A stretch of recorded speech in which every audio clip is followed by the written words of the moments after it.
The average American home contains over 300,000 items, and we still feel like we have nothing to wear, nowhere to put anything, and no space to simply breathe.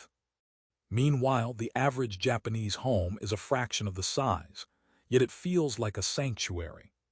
The average American family spends over $1,000 a year on storage solutions, closet organizers and bins, and the clutter still wins. The Japanese spend almost nothing on storage, and their homes are calm. It is not about money. It is not about square footage. It is about a completely different relationship with the space you live in. And today, I am going to show you 30 Japanese habits for a peaceful home. Some of these are so simple they will shock you.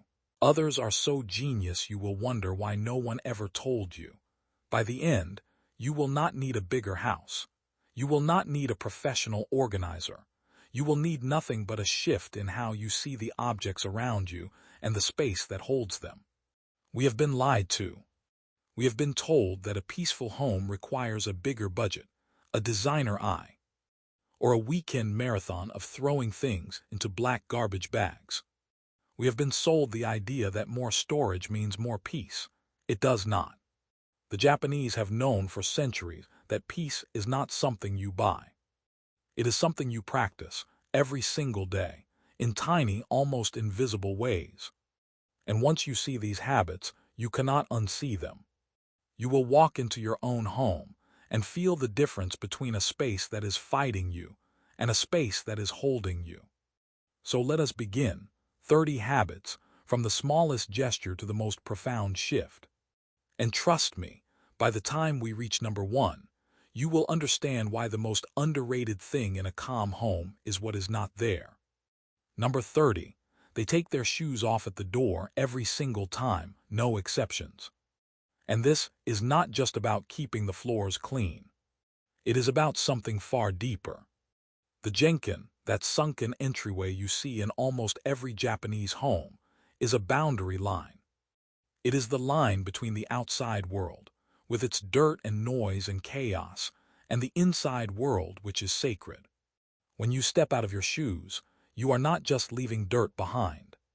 You are leaving the energy of the outside behind, the stress of the commute, the pressure of the office, the honking horns and the crowded train. You step up into your home as a different person, a calmer person. Now think about the American home. We wear our shoes from the front door to the bedroom. We track in pesticides from the sidewalk, bacteria from public restrooms, and the emotional residue of every place we have been. A study from the University of Arizona found that the average shoe carries over 400,000 units of bacteria, including E. coli. We are literally walking our problems into our living rooms. The Japanese figured this out centuries ago.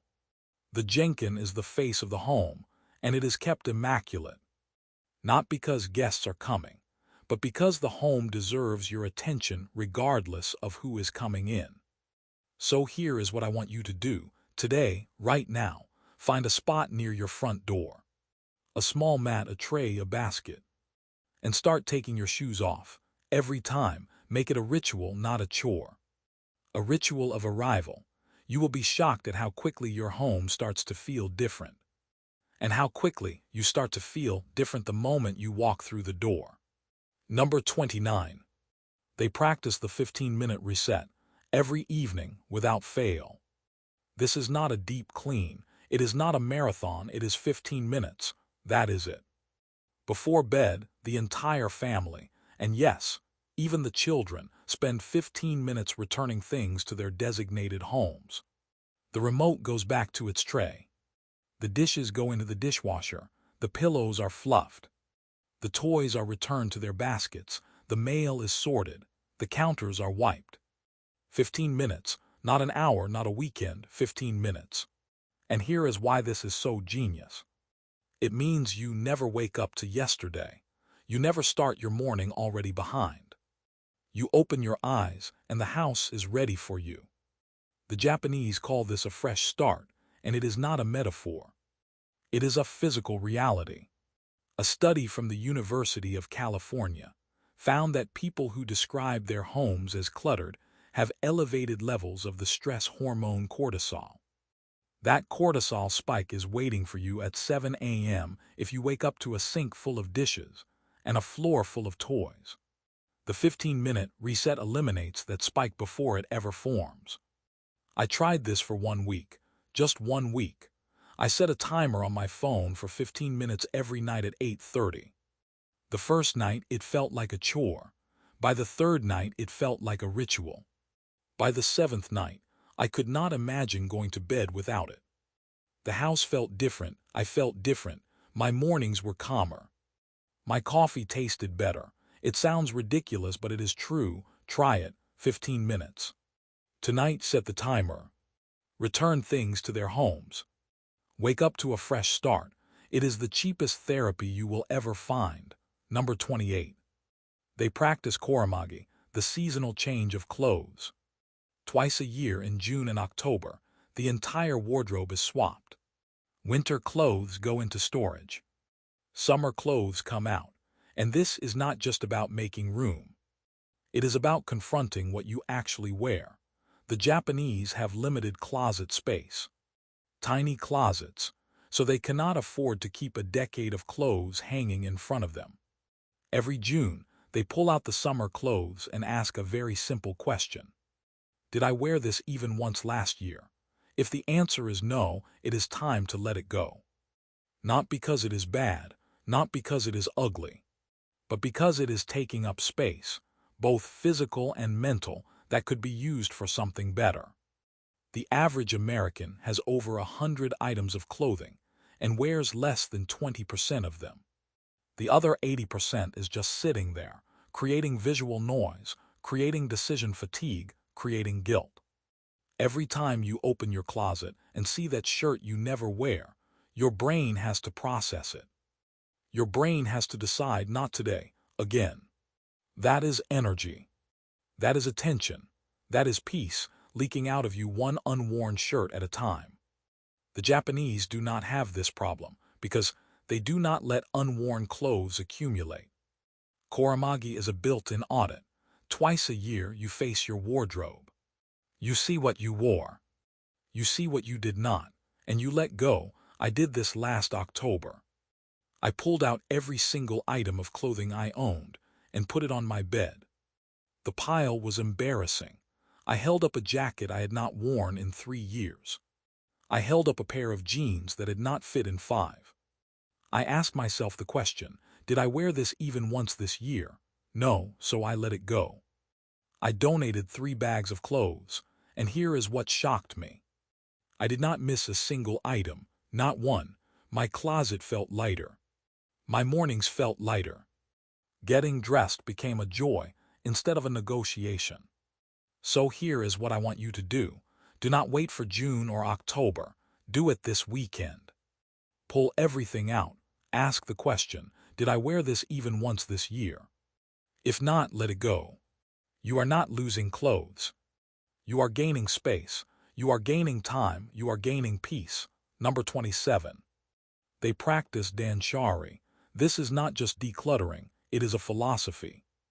Danshari is made up of 3 Japanese characters. Dan, which means refuse. Sha, which means dispose. Rai, which means separate. 3 pillars. Refuse, dispose, separate. And they work together in a way that most Western decluttering advice completely misses. Dan, refuse, means you stop things from entering your home in the first place. The free sample at the store. The impulse buy at the checkout line. The gift you do not actually want. The promotional tote bag. The hotel shampoo bottles. The Japanese refuse these things. Politely but firmly, no thank you, I do not need that. Because they know that every single item that enters the home will eventually need to be stored, cleaned, organized, and eventually disposed of. Every item is a future burden, so they stop the burden at the door.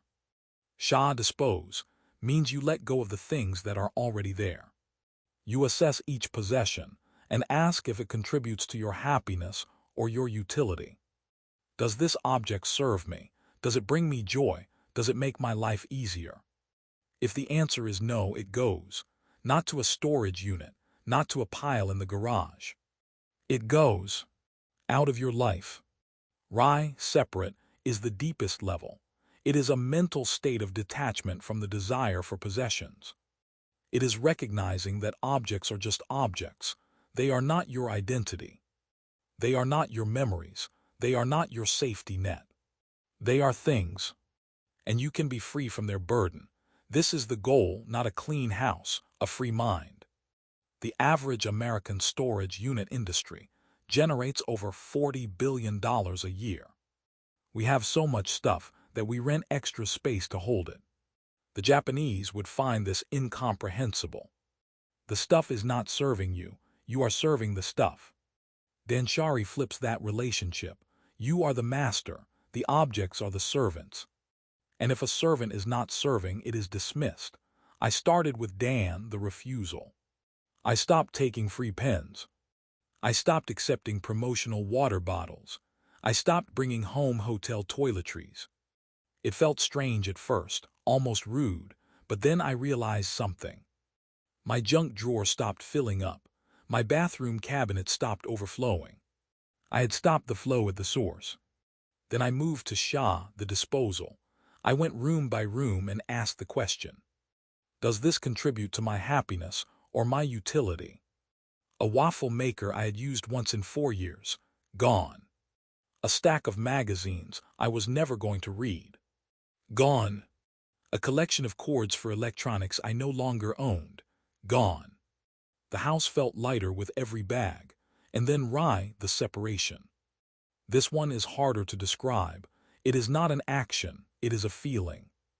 It is looking at an object and realizing that it has no power over you, that you could keep it or let it go, and either way you would be fine. That is freedom, that is Danshari. Number 26, they follow the one in, one out rule.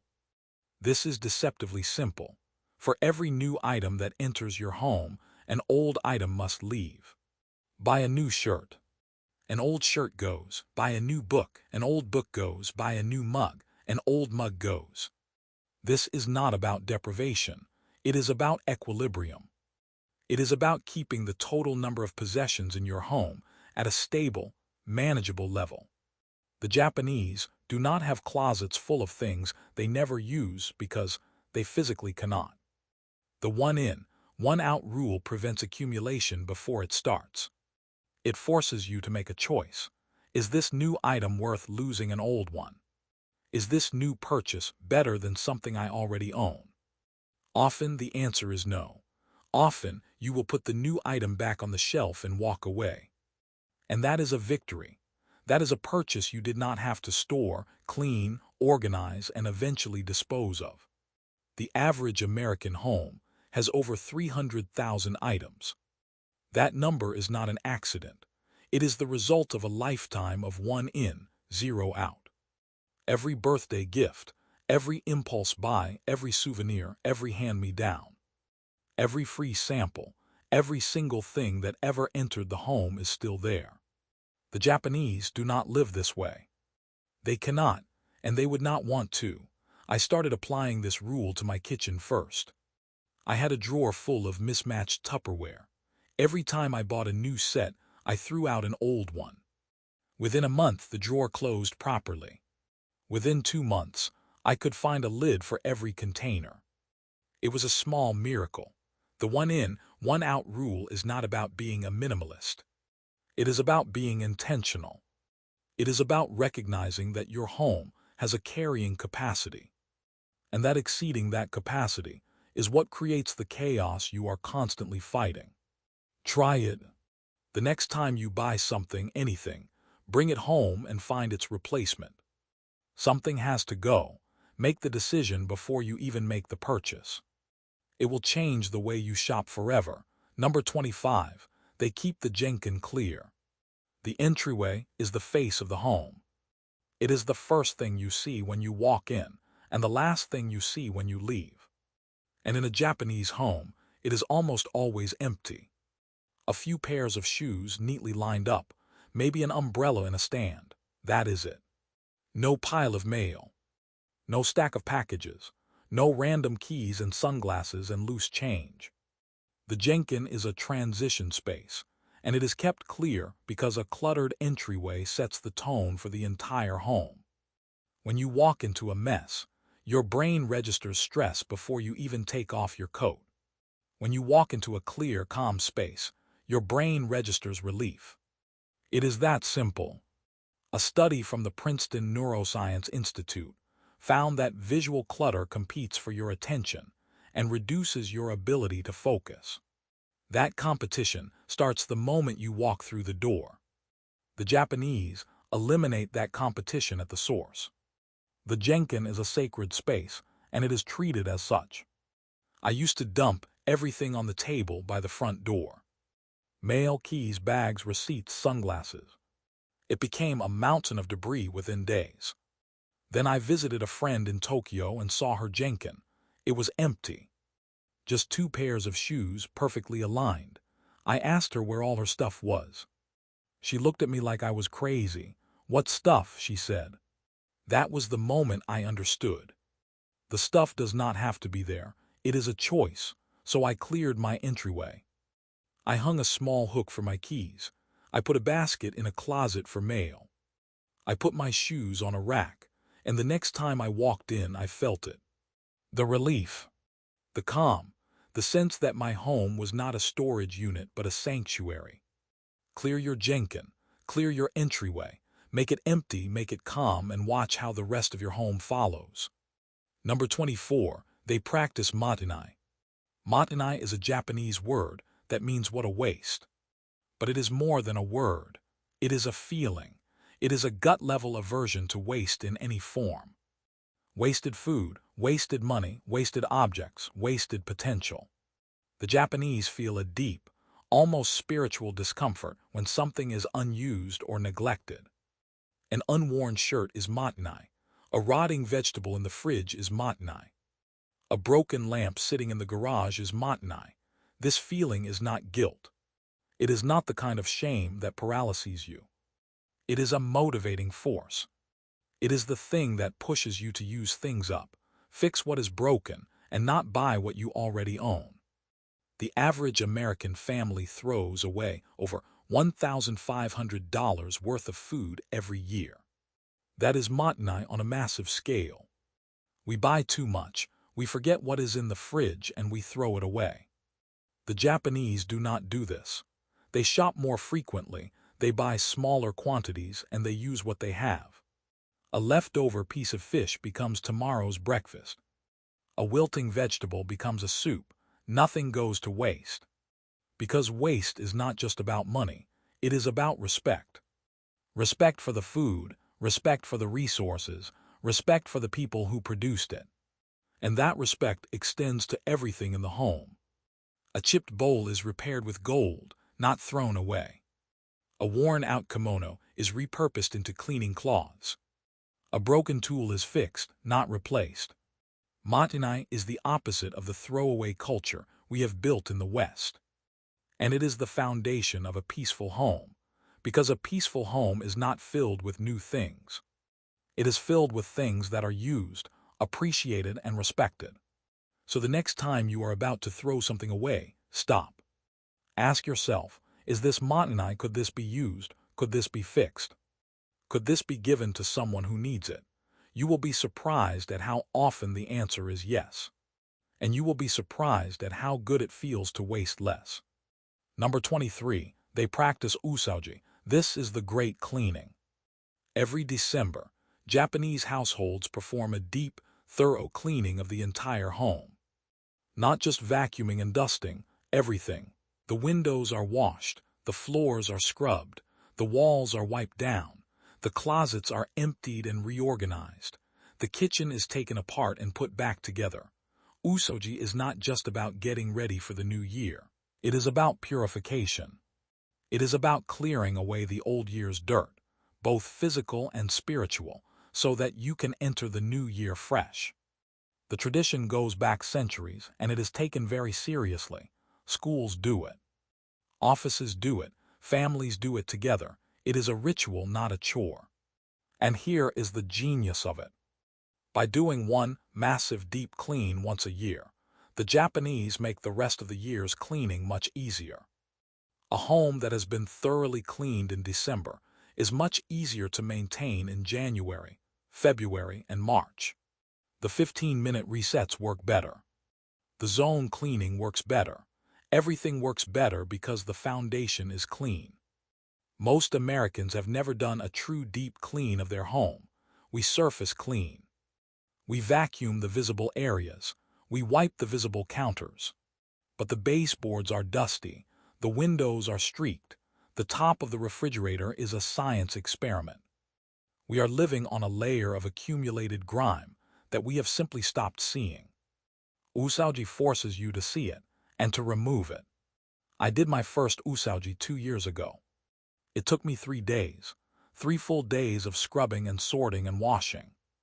I was exhausted, but when I finished, I stood in my living room and felt something I had never felt before. My home felt clean, not just tidy. Clean. At a molecular level, it was a revelation, and the maintenance since then has been almost effortless. So mark your calendar. This December, do your own usauji. Block out a weekend. Get the whole family involved. Clean everything, every corner, every surface, every hidden space.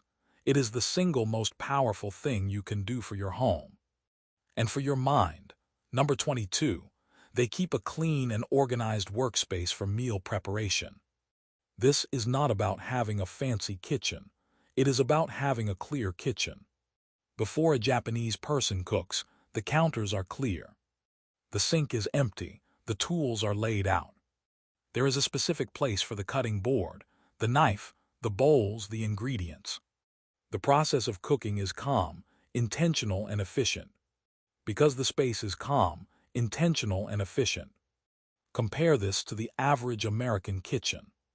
The counters are covered with appliances, mail, keys, random papers, and yesterday's dishes.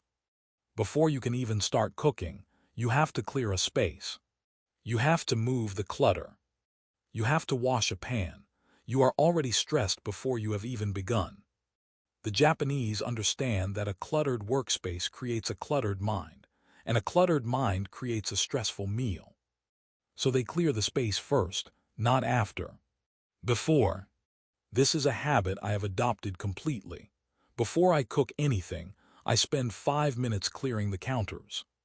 I put away the mail, I load the dishwasher, I wipe down the surfaces.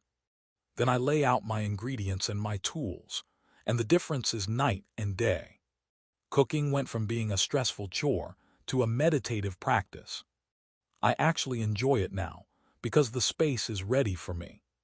The space is holding me, not fighting me. Try it.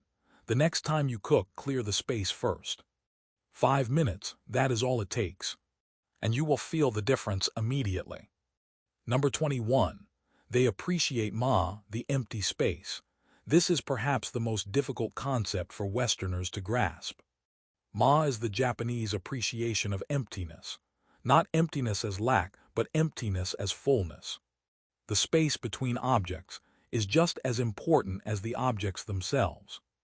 The empty wall is not a failure. It is a feature.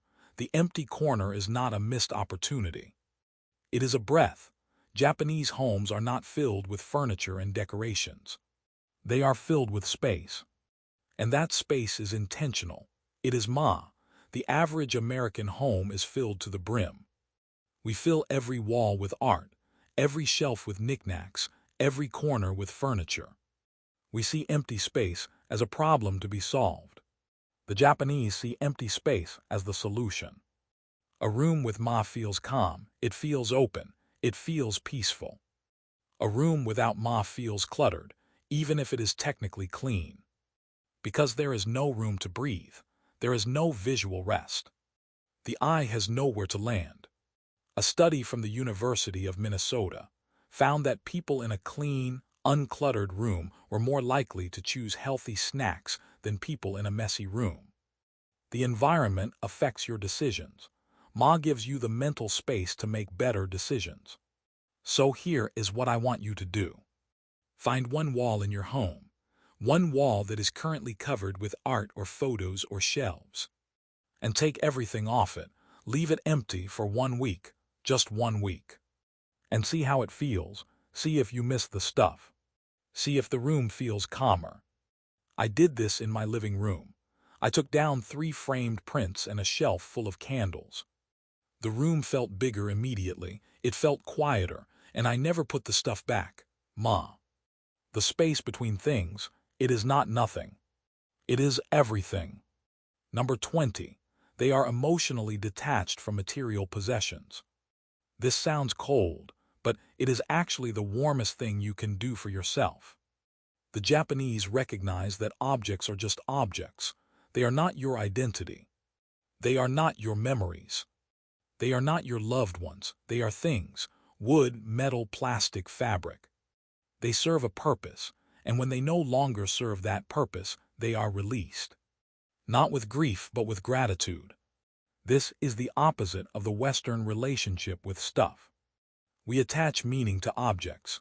We keep them because they remind us of a person or a place or a time.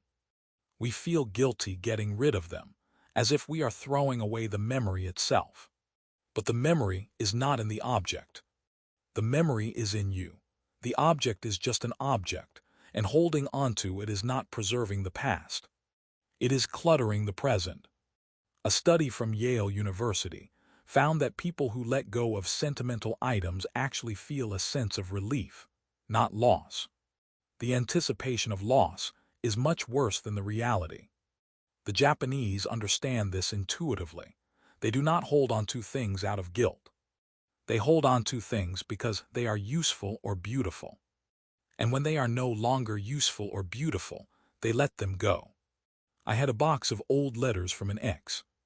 I kept it for years, moving it from apartment to apartment, never opening it. Never thinking about it, but never throwing it away. Then I did Danshari. I opened the box, I read a few letters, I felt the memories. And then I threw the letters away.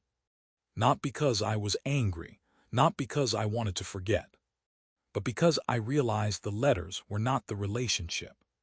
The relationship was in my past. The letters were just paper. And I did not need the paper to remember. That was the moment I understood emotional detachment. It is not about not caring. It is about caring about the right things. And the right things are not objects. The right things are experiences, relationships, and the peace of a clear space. Number 19. They think before they buy. For a week, this is a habit that will save you thousands of dollars and hundreds of hours of decluttering. Before a Japanese person makes a purchase, especially a non-essential purchase, they pause. They do not buy it on impulse. They think about it. For a week, sometimes longer, they ask themselves, do I need this? Do I already have something like this? Where will it live in my home? Will I still want it in a month?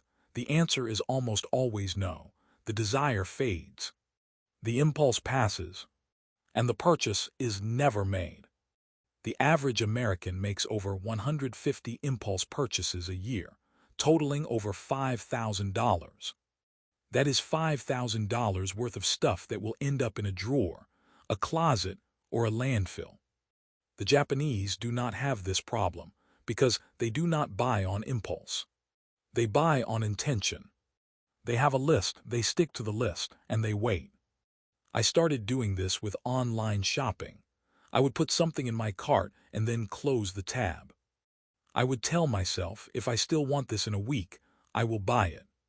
90% of the time, I forgot about it completely. The desire was a wave and it passed.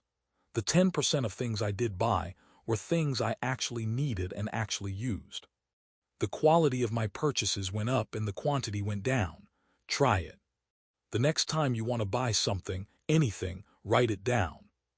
Put it on a list. Wait a week. If you still want it and you have the money and you know where it will live, then buy it. But I guarantee you, most of the time you will not. Number 18. They choose quality over quantity. This follows directly from thinking before you buy. When a Japanese person does make a purchase, They buy the best quality they can afford. Not the cheapest, not the trendiest, the best. A cast iron pan that will last a lifetime. A wool sweater that will keep its shape for decades. A solid wood table that will be passed down to the next generation. The Japanese favor natural, durable materials. Wood, stone, cotton, linen, wool, bamboo. Things that age well, things that can be repaired. Things that do not need to be replaced every year. The average American buys cheap, disposable stuff. Particle board furniture that falls apart in 2 years. Fast fashion that fades and frays after 5 washes.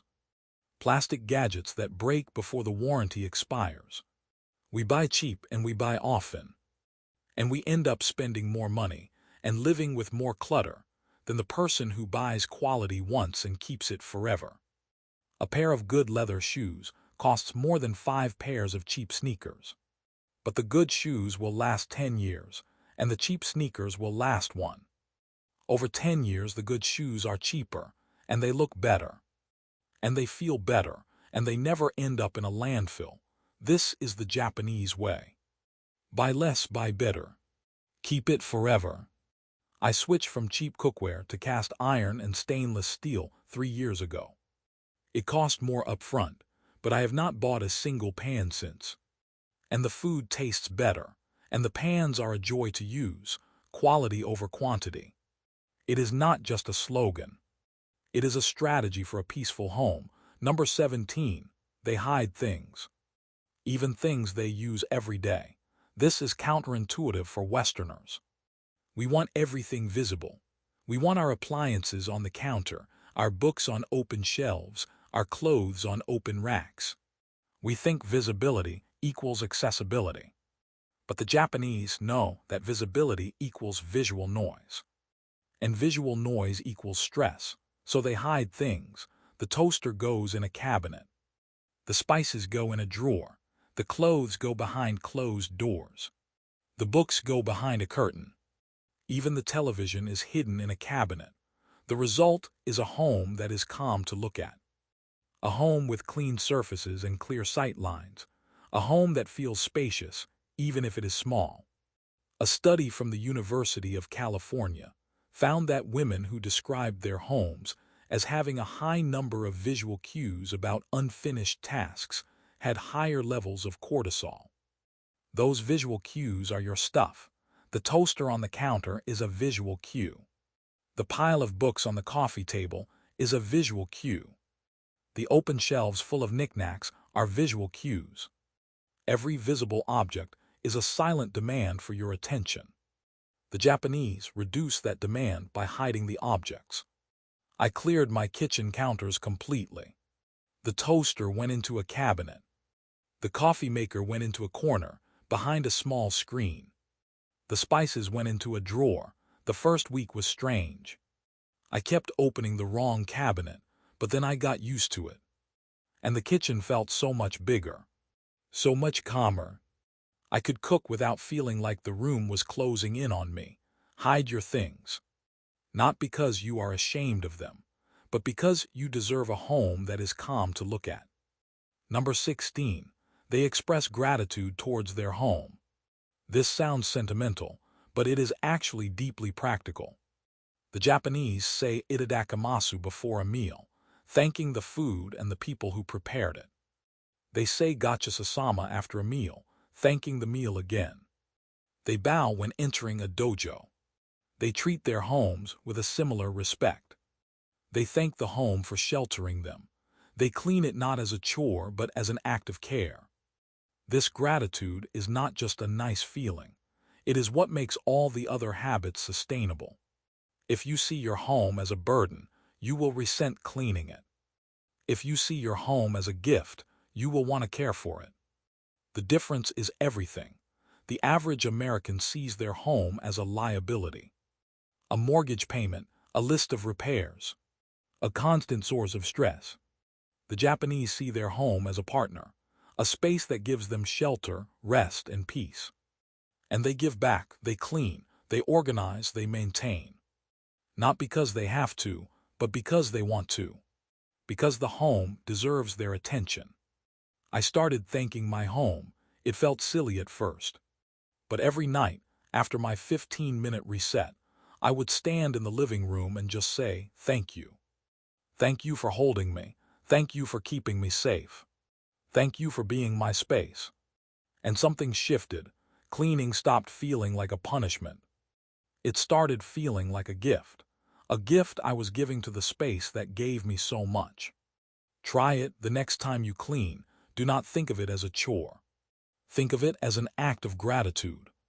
Thank your home and see how it changes your relationship with your space. Number 15. They do a 10-second morning reset. This is so simple it almost seems like cheating. Every morning before you leave the bedroom, take 10 seconds. 10 seconds. Make the bed, open the curtains, fluff the pillow, that is it. 10 seconds of intentional action to shape the day ahead. The Japanese do this without thinking. It is not a productivity hack. It is just the way they live. They wake up, they reset the bedroom, and they move into the day with a sense of order already established. The average American wakes up and leaves the bed a mess, the curtains closed, the room in chaos. And that chaos follows them through the day. It is a small thing, but it sets the tone. A made bed is a small victory, and small victories compound. A study from the National Sleep Foundation found that people who make their bed every morning are 19% more likely to report getting a good night's sleep. The act of making the bed creates a sense of order that carries through the entire day. I started doing this 6 months ago, 10 seconds, that is all it takes. I make the bed, I open the curtains, I take a deep breath. And I walk out of the bedroom feeling like I have already accomplished something. It is the smallest habit on this list and one of the most powerful. Try it. Tomorrow morning, 10 seconds, make the bed, open the curtains, see how it feels. Number 14. They do a slow, lights-off walk in the evening. This is a beautiful ritual. Before bed, after the 15-minute reset, the Japanese do a slow walk through the home. Room by room, they turn off the lights, they check the locks, they straighten a pillow. They fold a blanket. They move slowly, deliberately, with intention. This is not a security sweep. It is a way of saying good night to the home. It is a way of closing the day. The walk takes 5 minutes, maybe 10, and it is done with the same care you would use to tuck a child into bed. The average American falls asleep on the couch with the TV on, stumbles to bed, and leaves every light in the house burning. The home is not closed, it is abandoned, and the morning starts with the residue of that abandonment. The slow lights-off walk changes that. It is a ritual of closure. It tells your brain that the day is over, that the home is safe, that you can rest. I started doing this after reading about it in a book on Japanese home rituals. The first night it felt strange. Walking around my house in the dark, touching things, straightening things. But by the third night it felt sacred, the slow walk, the soft click of each light switch, the quiet settling of the house. It became my favorite part of the day, and I slept better, deeper, more peacefully because the day was closed, the home was closed, and I could let go. Number 13. They care for the home regardless of who is coming in. This is a radical idea. The average American cleans before guests arrive. We panic clean. We shove things into closets. We wipe down surfaces that have not been wiped in weeks. We create the illusion of a clean home for the benefit of others. And when the guests leave, we let it all fall apart again. The Japanese do not do this. They care for the home consistently. Not because someone is coming, but because they live there. The home deserves their attention regardless of who is coming in. The home is not a stage. It is a sanctuary, and a sanctuary is cared for every day, not just on special occasions. This is a mindset shift that changes everything. If you only clean for guests, you are telling yourself that you do not deserve a clean home. That your own comfort is not a good enough reason. that the home is only valuable when it is being observed by others. The Japanese reject this completely. The home is for you. The home is for your family. The home is for the quiet moments, the ordinary days, the unobserved hours. And those moments deserve a clean, calm space as much as any guest. I used to be a panic cleaner. I would spend an entire Saturday frantically cleaning before a dinner party, and then collapse in exhaustion, and then let the house fall apart for the next 3 weeks. It was a cycle of chaos and guilt. When I started caring for the home consistently, the panic cleaning stopped. Because the home was always ready. Not perfect, but ready, and the guests never noticed the difference, but I did. Every single day. Number 12, they focus on what is not there. This is the deepest principle of Japanese minimalism. The most underrated thing in a calm home is what is not there. The clutter that is not on the counter, the pile of mail that is not on the table, the stack of dishes that is not in the sink, the mountain of toys that is not on the floor. The calm is created by absence, not presence. The average American home is defined by what is there, the stuff, the accumulation, the visual noise. The Japanese home is defined by what is not there, the space, the emptiness, the and that absence is not a lack. It is a gift. It is the gift of visual rest, the gift of mental clarity, the gift of a space that does not demand anything from you. When you walk into a Japanese home, you do not feel overwhelmed. You feel relieved. Because there is nothing competing for your attention. There is nothing to process. There is just space and peace.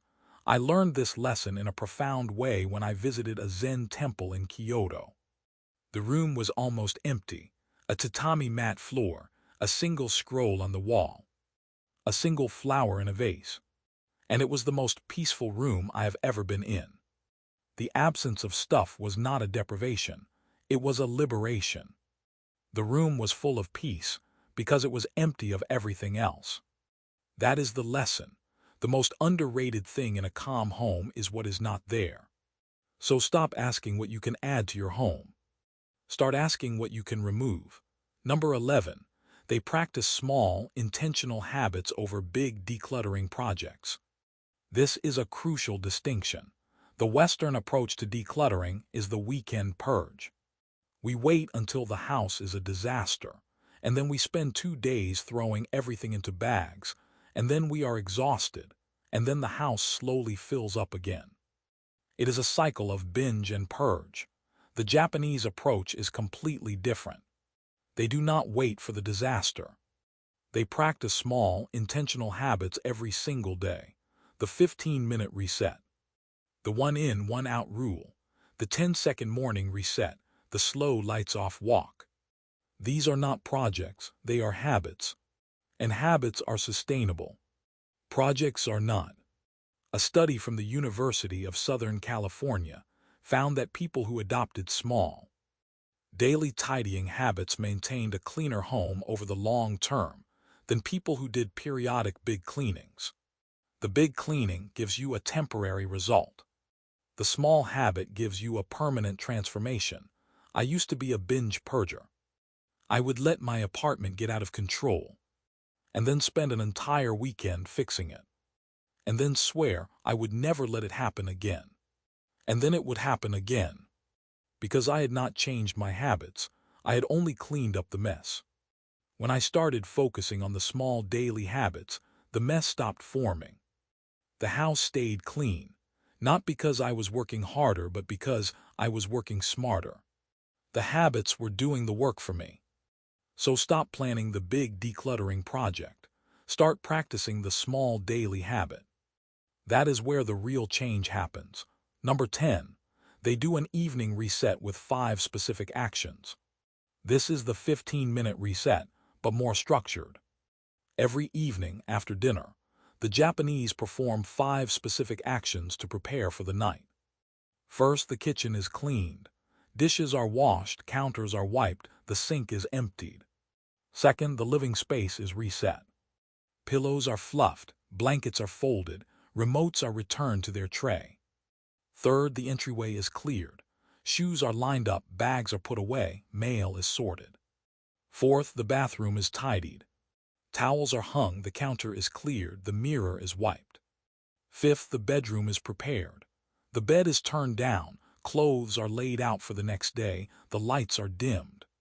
5 actions. Every night, without fail, this is not a deep clean, it is a reset. It is putting the home to bed. The average American finishes dinner, leaves the dishes in the sink, collapses on the couch, and watches TV until they fall asleep. The home is left in a state of suspended chaos, and the morning starts with that chaos. The evening reset eliminates that chaos. It closes the day. It prepares the home for the next day.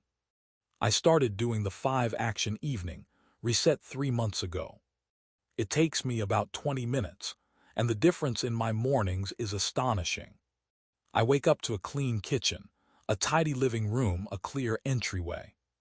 I feel calm before I have even had my coffee. The evening reset is not just about the home. It is about the mind. It is about going to sleep knowing that everything is in its place. That is peace. Number 9. They rotate through zones for tidying.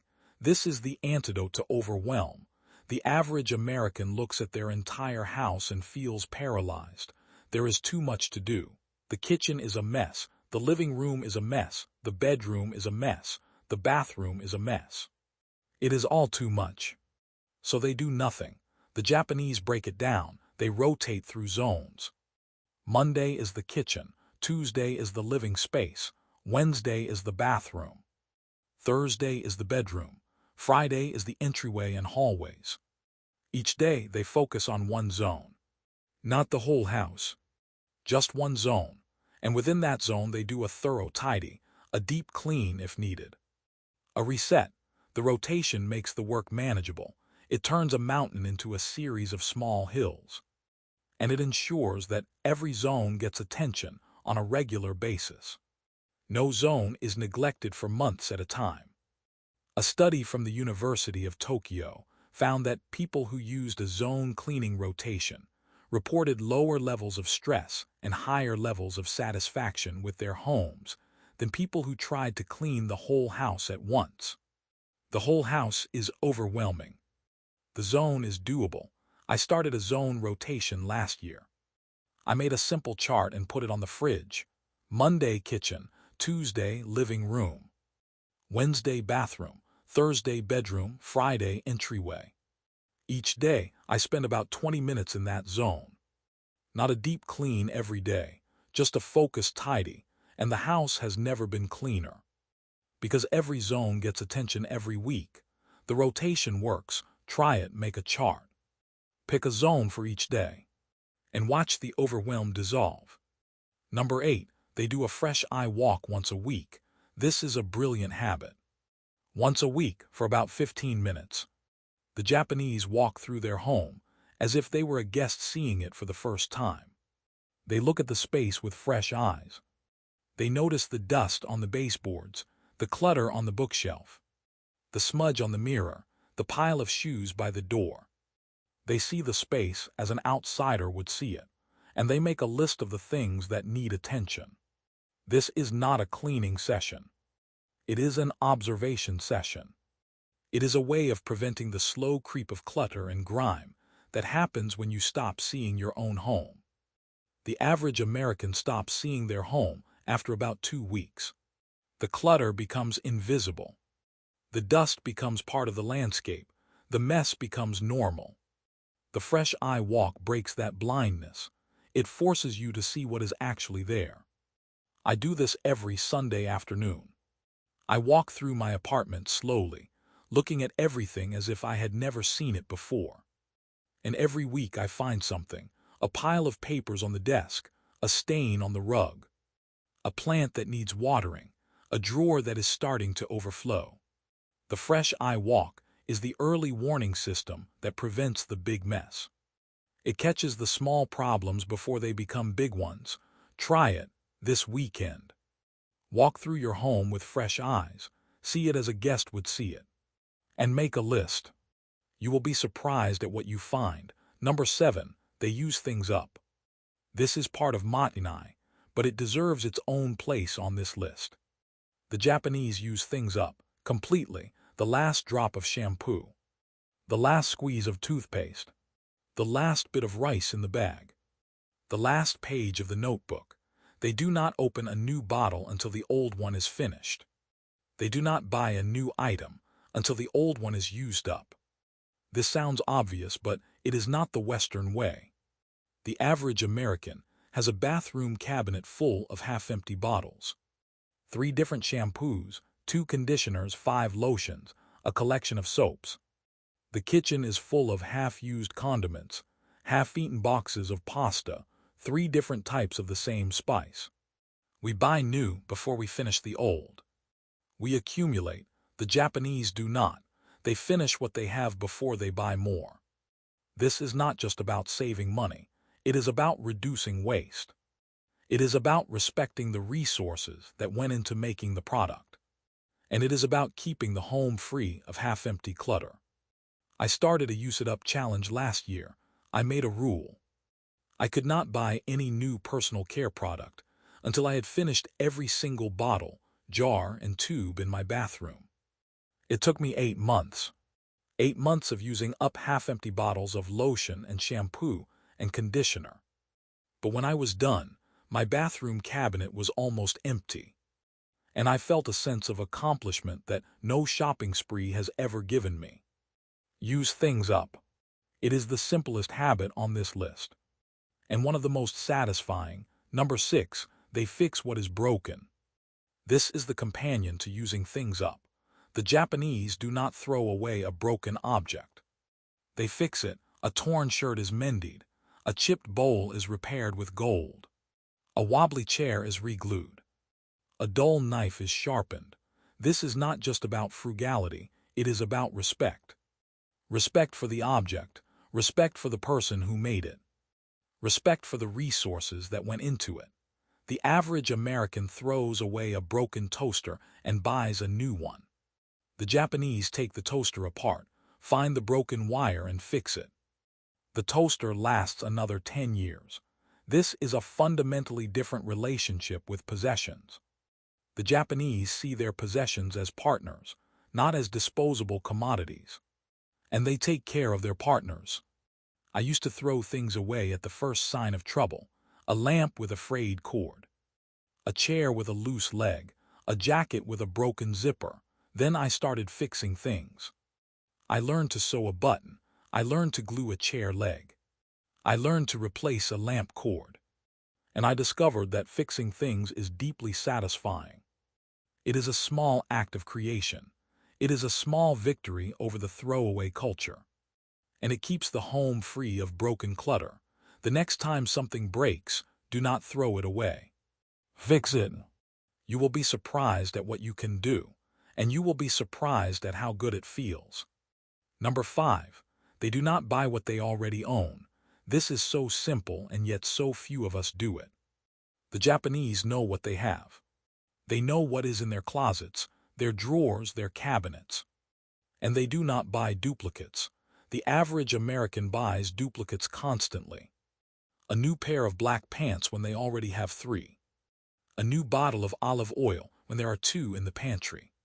A new notebook when there are 5 empty ones in the desk drawer. We buy duplicates because we do not know what we have. Because our homes are so cluttered that we cannot see what is there. The clutter creates more clutter. It is a vicious cycle. The Japanese break the cycle by knowing what they have. They have a place for everything, and everything is in its place. So when they are at the store, they know exactly what they need and what they do not. They do not buy what they already own. I started keeping an inventory of my pantry. It sounds obsessive, but it is actually freeing. I know exactly what I have. So when I am at the store, I do not buy a 3rd bag of rice. I do not buy a 2nd jar of cinnamon. I buy only what I need. And the pantry stays organized. And the money stays in my pocket. Know what you have. Do not buy what you already own. It is the foundation of a peaceful, clutter-free home. Number 4. they value essentials and have fewer possessions. This is the logical conclusion of everything we have talked about. The Japanese have fewer possessions, not because they are poor, not because they are deprived, but because they value essentials. They have what they need, and they do not have what they do not need. The average American has over 300,000 items. The average Japanese has a fraction of that, and the Japanese are not suffering. They are thriving. They have more time, more space, more mental energy. Because they are not managing 300,000 items. They are managing a few hundred. Fewer possessions means fewer decisions. Fewer decisions means less fatigue. Less fatigue means more energy for the things that actually matter. A study from Stanford University found that people who had fewer choices made better decisions and were less stressed. This applies to possessions as much as to anything else. Every item you own is a choice you have to make. What to do with it, where to put it, when to clean it, how to use it. Fewer items means fewer choices. Fewer choices means more peace. I started reducing my possessions 2 years ago. Slowly, one drawer at a time, one closet at a time, one room at a time. I did not go to extremes. I did not become a monk. I just started asking myself, do I need this? Is this essential? And the answer was almost always no. The result is a home that feels lighter, a mind that feels clearer, and a life that feels more intentional. Fewer possessions, more peace. It is that simple. Number 3, they focus on functionality. This is a key principle of Japanese design. Every item in a Japanese home serves a clear purpose. The furniture is functional. The tools are functional. The decor is functional. There is no useless clutter. No decorative objects that exist only to collect dust. No furniture that exists only to fill space. Everything earns its place. The average American home is full of non-functional items. Decorative pillows that are never used, candles that are never lit, knickknacks that serve no purpose, furniture that is too uncomfortable to sit on. These items exist only to be looked at. And they create visual noise, they create clutter, they create stress. The Japanese reject this. They choose items that are beautiful and functional. A ceramic bowl that is used every day. A wooden chair that is comfortable to sit in. A bed that is made for sleeping. The beauty comes from the function, not from the decoration. I went through my home and removed every non-functional item. The decorative pillows went. The candles went. The knickknacks went. The uncomfortable chair went. And the home felt better. It felt more honest. Every item in my home now serves a purpose. And the home is calmer because of it. Focus on functionality. If an item does not serve a purpose, let it go. Your home will thank you. Number 2, they hide daily items to create a sense of spaciousness. We touched on this earlier, but it is so important that it deserves its own place near the top of the list. The Japanese hide things, even the things they use every day. The toaster goes in a cabinet. The coffee maker goes behind a door. The toothbrush goes in a drawer. The soap goes in a dispenser. The result is a home that feels spacious, even if it is small. Because the surfaces are clear. The counters are empty. The shelves are minimal. The eye has room to rest. The average American home is covered in visible stuff. The kitchen counter is covered with appliances. The bathroom counter is covered with products. The living room is covered with remotes, magazines, and random objects. Every visible object is a demand for attention, and the cumulative effect is exhausting. The Japanese eliminate that exhaustion by hiding the objects. Not because they are ashamed of them, but because they understand that a calm home is a home with clear surfaces. I hid my toaster, my coffee maker, my toothbrush, my soap, my remote controls. It felt strange at first, but then I got used to it. And now my home feels like a sanctuary. The surfaces are clear. The counters are empty. The space is calm. Hide your things. even the things you use every day. The spaciousness you create will be worth the minor inconvenience. Number 1. They practice daily gratitude for the home. This is the most important habit on this list. It is the habit that makes all the other habits sustainable. The Japanese do not clean their homes because they have to. They clean their homes because they want to. Because they are grateful for the shelter, the warmth, the safety, the peace that their homes provide. They see the home as a living thing, a partner, a member of the family. And they treat it with the same care and respect they would give to a loved one. This gratitude is not a feeling. It is a practice. It is something you do, not something you have. Every day the Japanese express gratitude for their homes. They say thank you. They clean, they organize, they maintain, they care. And in return, the home gives them peace. The average American sees their home as a burden. A mortgage, a list of chores, a source of stress. They resent the home, they neglect it. They let it fall into chaos, and then they wonder why they feel stressed and overwhelmed. The home is a mirror. If you treat it with resentment, it will reflect that resentment back at you. If you treat it with gratitude, it will reflect that gratitude. The choice is yours. I started practicing daily gratitude for my home 2 years ago. Every morning, I stand in my living room and say thank you. Every night, I do my reset and say thank you again. And the relationship I have with my home has completely transformed. It is no longer a burden. It is a sanctuary. It is no longer a source of stress. It is a source of peace. The home has not changed. I have changed, and that is the secret. The peaceful home is not created by the house. It is created by the person living in it. So start today. Pick one habit from this list, just one, the shoes at the door. The 15-minute reset. The gratitude practice. Pick one and start. Do not try to do all 30. That is a recipe for failure. Pick one, master it, then pick another, and another, and another. The peaceful home is not a destination. It is a practice. It is a series of small, daily choices.